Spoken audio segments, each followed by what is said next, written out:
Good evening to you. Got a few things that we're just going to pass out some thoughts this evening. It'll be great to have maybe a pen, piece of paper, or something to write on. I'm going to go through them and we will build them out as we continue in the month of March. Almost forgot what month it was. I said earlier today about sitting by the Red Sea. Tonight I'm going to talk to you briefly about you're not overwhelmed. Many times we're just committed to things that don't matter. And so we have to recalibrate, reevaluate what is important and what's important to our present and our future. I'm going to give you a couple things as this month represents those things. The number 20, this is 2025. 20 means redemption. There are some things that you will redeem, but are you in position to receive the redemption? The number 25 is about forgiveness. It means forgiveness. You have to forgive others as well as you have to forgive yourself. I think the great Denzel Washington said it this way, forgive other people, not that they deserve it, but you deserve to be free. So there's just a little food for thought. And the number 3, which we're in the 3rd month of the year, that month, the number 3 means resurrection. There is something that you need to resurrect that is between your dreams, your substance, and your like matter. There's something that you may have dreamed as a child or a teenager or even something 6 months ago that you saw no value in. Here's the thing about dreams. They don't come all at once. They come in pieces. What are you writing down that will make a significant difference? The number 12, which is today, the 12th means spiritual protection. I want to talk to you briefly about this thing called courage. Like I say, many times we're not overwhelmed. We're just not committed to the things that will move us forward. Courage is the essential value skill that cannot be practiced without consistency. That is one of the things that you and I need constantly in our life is consistency. I go back to the story of David. David did something that was so significant. And in Psalms 51, stanza 10 through 12, David had an epiphany that he needed to do something different than his norm. And that norm and what he was doing wasn't bringing him the result in his spirit that he thought that he should be accomplishing. And he felt as though he was not where he should be. And the only person that could help him get there to have the complete body and mind and spirit synced in and locked in at one time is that he did what most people will not do. David gave God permission and authority to develop him. He gave God the permission of body, mind, and spirit that he needed to reinvent himself. And many of us, like I said before, we're not overwhelmed, but we're not focusing on the things that matter. And so he says, create in me a clean heart, O God, and renew a right spirit within me. In order for you and I to move forward and to get to the next level, there are some things that are in our present bag that are not necessarily the best things are the things that we should be focused on. We should be focused on how do we plant seeds? How do we water them? How do we get them in the best position to grow? Okay. Other things sometimes will take care of themselves. But what I want to share with you is a couple of things on faith. And a lot of times, faith is damaged by many different things that come in life. And sometimes it's what we hear, sometimes it's what we think, sometimes it's what we see, sometimes it's what we believe, sometimes it's what our imagination tells us. But here's the thing, just a couple of things. Faith listens to understand, not to control. Faith is about critical thinking, not about a knee-jerk reaction. Faith is built in pieces, not in blocks. Faith builds a coat of many stories. There's a lot of things that make up faith. Faith isn't something you go by the 5 and dime and you pick up and there it is and you're good.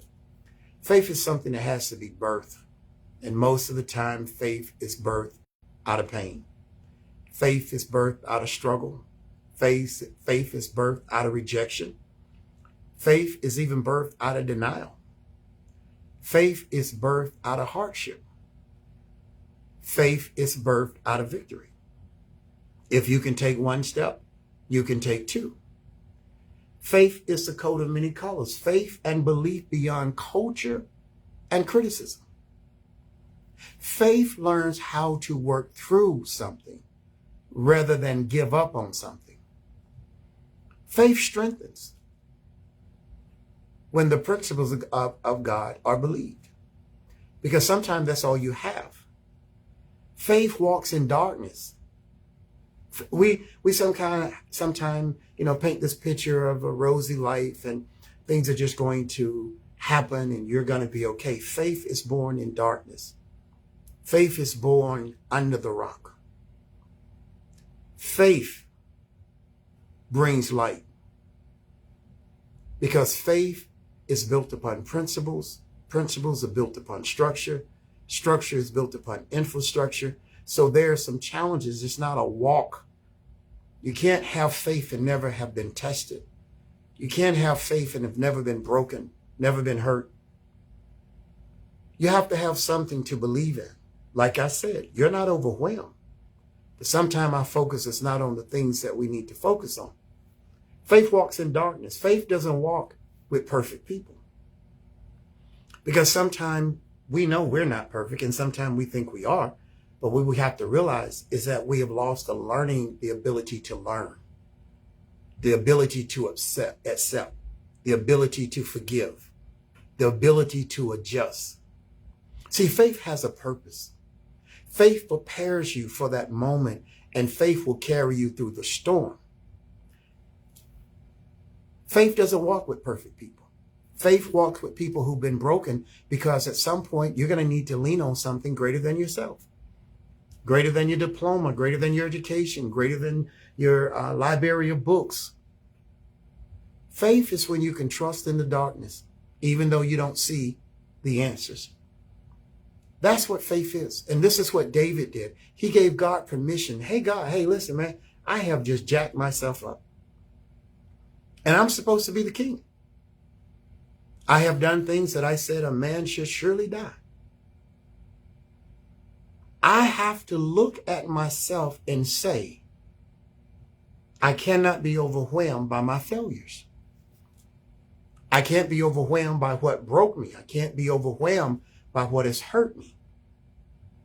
You're not overwhelmed. We're just not focused on the right things. And we look at and we hear all these things about the economy. We hear all these things. What about you? What about your faith? What about your strength? What are you doing? You're from the earth. You're a citizen of the ground. You were created out of the dust of the earth. You were designed to produce. You were designed to make something. You were designed to leave a legacy. You wasn't designed to be someone else's punching bag. You wasn't designed to be assigned to a race or a color or a certain ethnicity.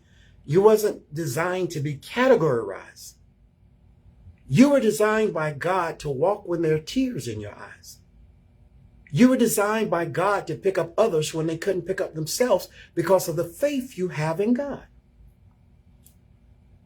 You were not designed to be broken, but it never meant that you wouldn't be hurt. You were not designed to give up, because as long as there's breath in your body, there's power in the source that you believe in. The problem is we've practiced religion and tradition, and we've never practiced faith with God. We've never built that honest relationship with God.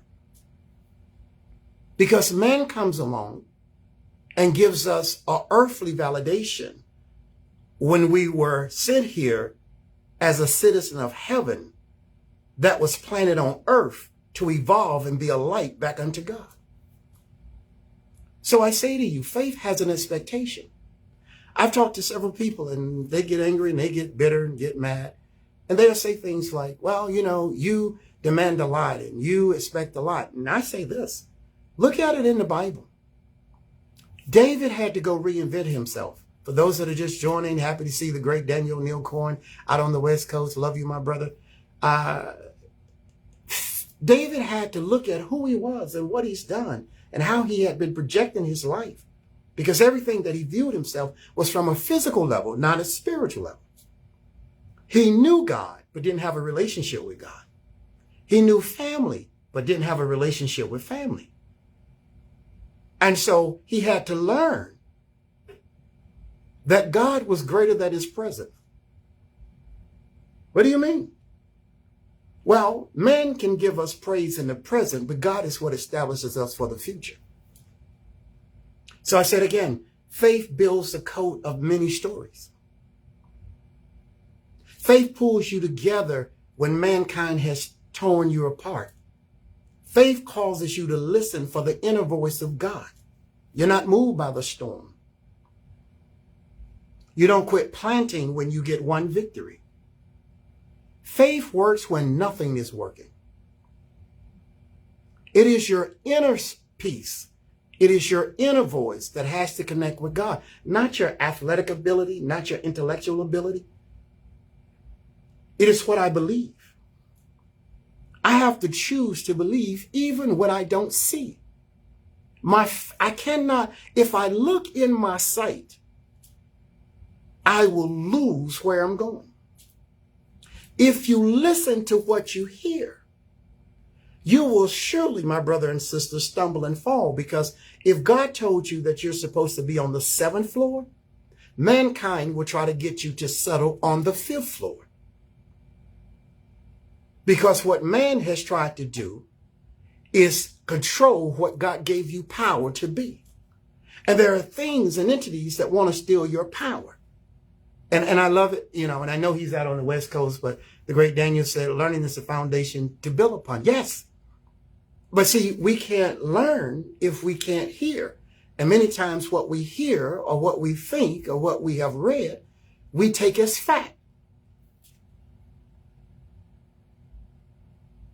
And as you know now, there have been many misleading stories. People will cripple you because if you have no history, you have no present. Faith has an expectation. So I go back to this because I told you I wasn't going to keep you long. I go back to this. I want you to determine between now and the time that we get together, what talents did God give you? What gifts did God give you? And how are you going to answer to God? God has no respect of person. So if you only have one talent, one, what are you going to do with it? Oh, you're looking across the street to see someone with many talents, and you demise your own gift. You hinder your own self with your own consciousness. Ah, man. You have to wake up to the inner you. You're stronger than what you think. God did not design you to be broken.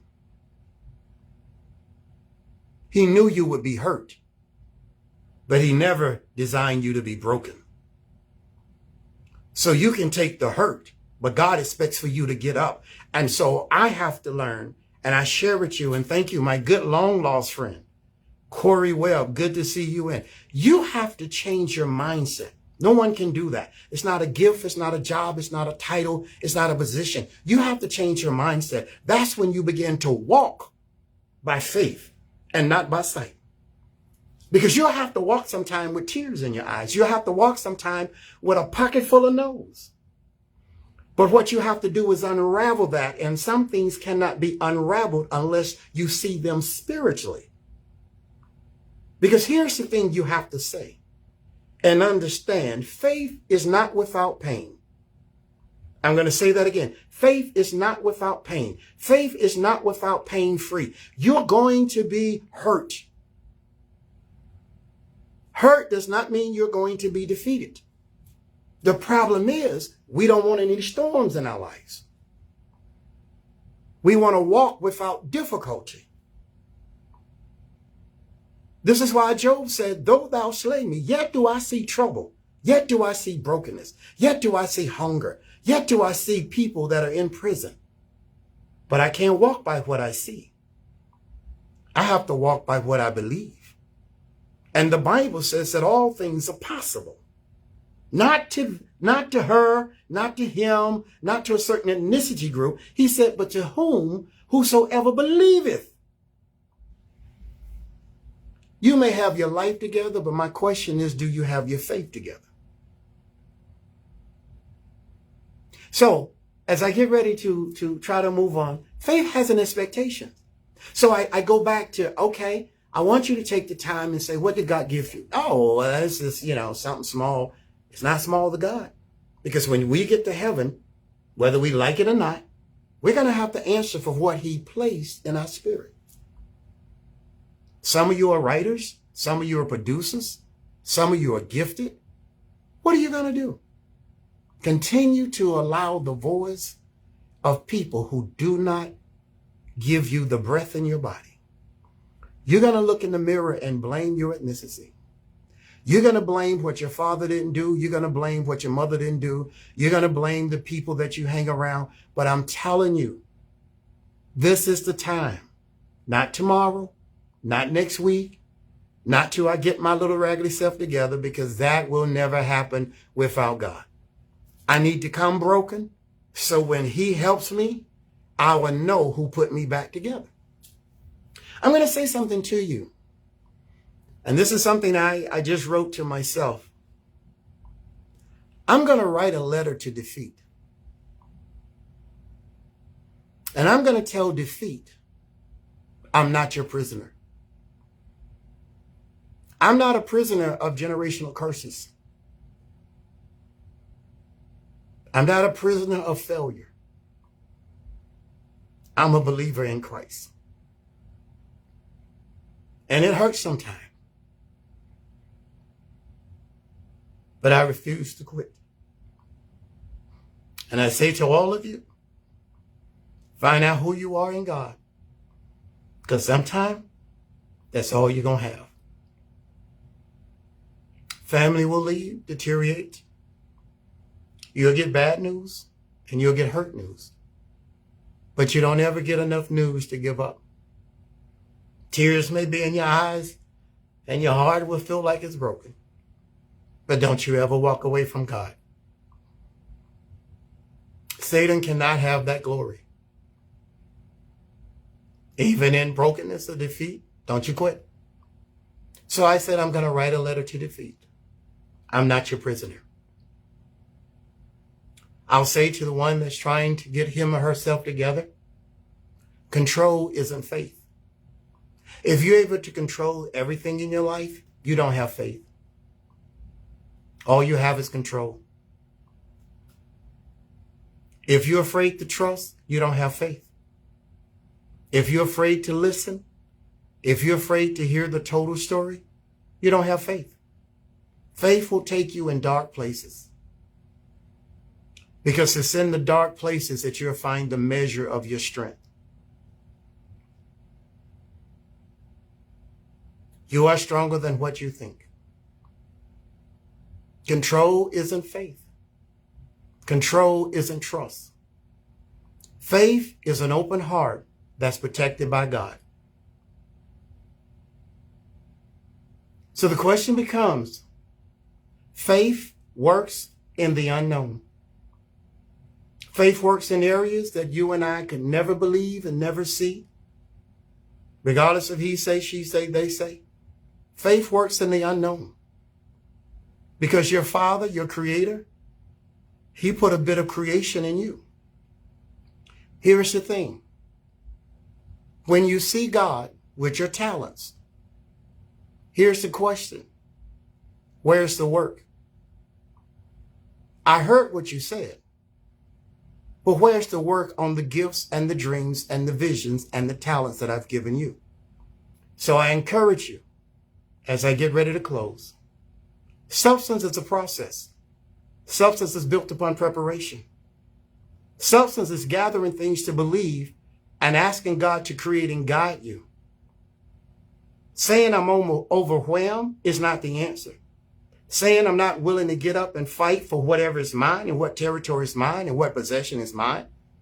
Some of us have the ability to own multiple homes. Not necessarily that we live in them, but we can provide for other people a fair housing opportunity. So is it all about me? Is it all about you? Are we overwhelmed with what we built and put on our back? Are we comfortable in where we work, in our titles and position, and what we have in our bank accounts? That doesn't represent faith.